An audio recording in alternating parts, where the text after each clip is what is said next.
CSAT అన్నది paper 2 ప్రిలిమ్స్లో maths and English comprehension ఉంటుంది. It is becoming a tough paper year by year. Coming from humanities background it was a bit of challenge for me also.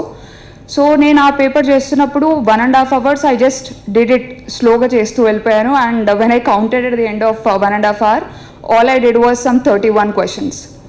So I had 20 more questions to do. అంటే నేను మాక్ టెస్ట్లో practice చేసిన దాన్ని బట్టి నేను ఒక 50 questions చేస్తే safe సైడ్లో ఉంటానని నాకు అర్థమైంది. సో నేను ఆ 20 questions హాఫ్ అన్ అవర్లో చేయాలి. So I just looked at the mathematics questions. I saw that I will not be able to make answer even 5 to 6 questions if I do only mathematics questions in half an hour. So I took a very small, this may appear as a small decision, but it was, I feel, where I displayed some sort of maturity. నేనేమనుకున్నానంటే నేను only English comprehension questions attempt చేస్తా. ఈ 30 minutesలో I will attempt only English comprehension questions ఏవైతే ఉన్నాయో.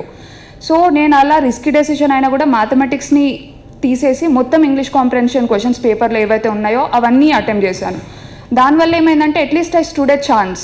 Maths attempt చేస్తుంటే నేను 5 to 6 questions attempt చేసి వదిలేస్తానేమో, బట్ ఇంగ్లీష్ కాంప్రిహెన్షన్ అయినందుకు I was able to attempt around 15 questions and that helped me clearing CSAT and thereby my prelims.